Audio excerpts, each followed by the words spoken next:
rotate, done. It's amazing.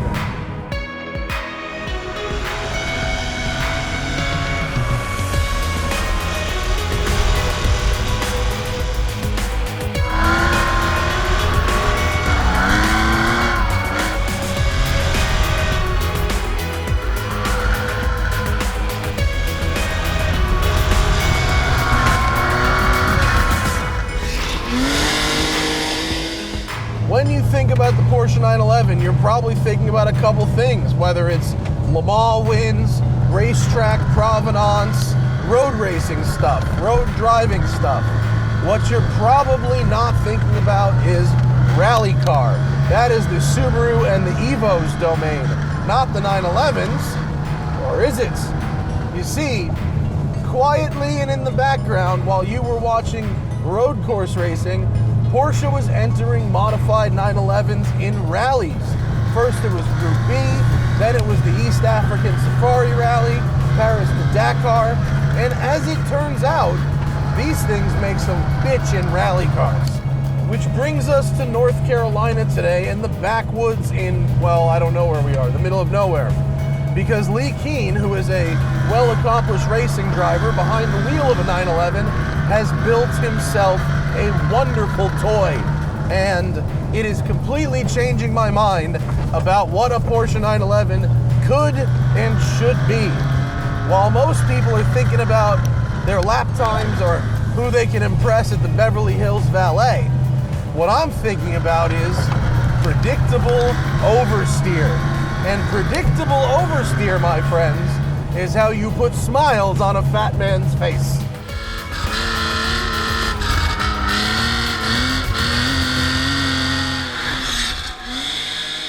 My name is Lee Keene, and I'm a professional race car driver and owner, creator of the Keene Project.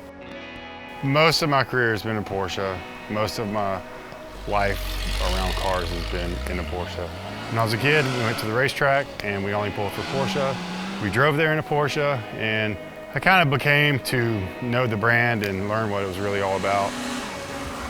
For Porsche racing, the cars have always been fast. So if you look back in the 70s, the 80s and the 90s, I mean the 962, the 911s in the 70s, they weren't necessarily the fastest cars, but if you look at the race results, 24 Hours of Daytona, 24 Le Mans, you know, Porsche's getting the wins, and that's because they were quick, but also reliable. So, where did he start? This car began life as a standard issue 1981 Porsche 911 SC with a 3-liter flat 6 and a 5-speed gearbox. Lee completely took the car apart and installed long travel shocks, upgraded torsion bars to give this 911 a 4-inch plus lift on Super Swamper tires with Fuchs wheels. It actually has the stock brakes, but then he's done some rally treatments, the shaved mirrors for a narrower track, the fog lights, the skid plates, the mud flaps, all the good stuff. And the end result is, if not the fastest, possibly the most fun Porsche 911 that I have ever driven because of this. Predictable oversteer, and it's everywhere.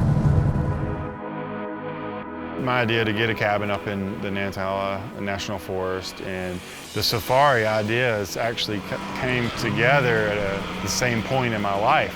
I'm racing on the weekends and going to all these different cities and traveling all the time, and I wanted to get away and be in this beautiful area, but while I'm here, let's drive a 911 around and have some fun too. I didn't want to go too crazy with the car. I mean, I could have done some coilovers and done arms and custom fabricated suspension pieces. But in the end, I mean, it drives up the price of the car, and it's really not needed for what I'm trying to do. I'm trying to go out, try to take it through some creeks, try to go up and down some dirt roads and some gravel, and so I built it for that. I don't have any, stress about the car. And if it gets scratched or gets a rock chip, that's okay. And if something breaks, we'll fix it and then go drive some more. The good news is, everything I love about driving a 911 on the street applies here. except with the square stance and the grippy off-road tires, the front end just sticks and the back end just hangs out. It's absolutely brilliant. This thing oversteers better than any all-wheel drive rally car I've ever driven. The car really, really talks to you. Every surface change through every corner, you can really feel when the back end starts to go and then how much power to put on to bring it back around. And even I can transition through that S corner. I'm not Lee Keen, I'm not Stig Blomqvist, but here I am playing rally driver in a Porsche.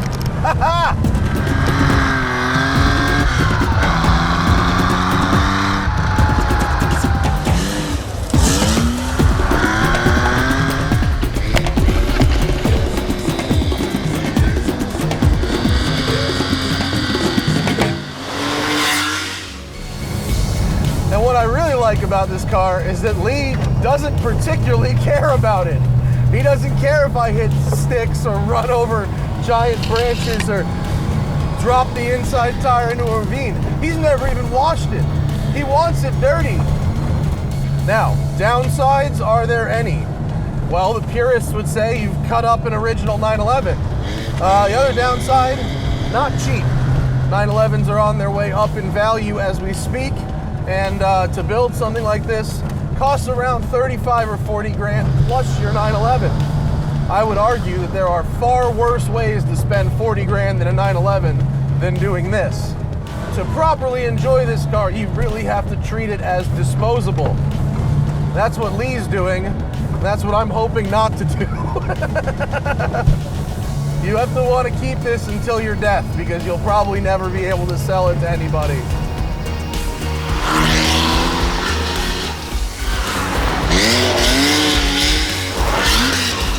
Has put some really nice finishing touches in this car that really improve the experience. The Momo Prototipo wheel, this unbelievable fabric which I want on every piece of furniture in my house, the vintage style seats which are actually molded from fiberglass, and short shift kit, stuff like that. I definitely have like a serious itch I need to scratch for like crazy materials that go in cars. One thing I was really excited about, this project and what I was doing with the exterior and the big tires and everything was I knew that I could do some kind of really funky interior. So we sourced this old Recaro material that says Carrera on it from Europe.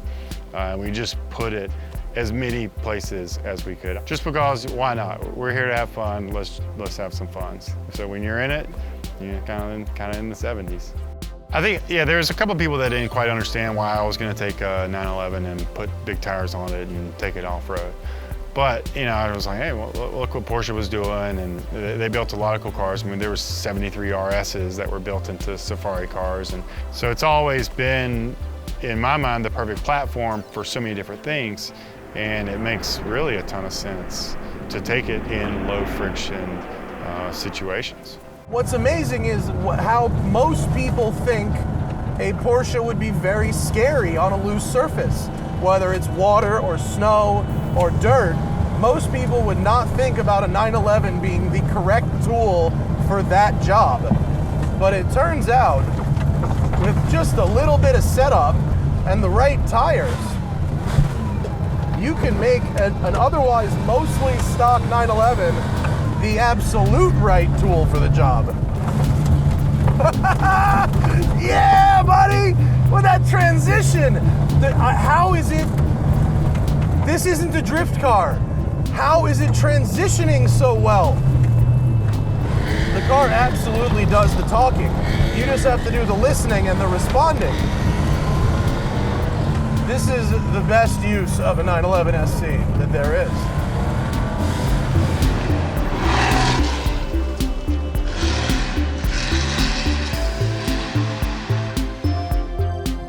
Oh.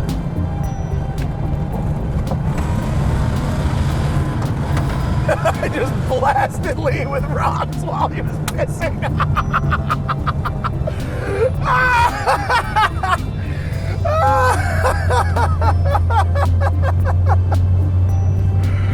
Oh my god, I need one of these so badly. That's the greatest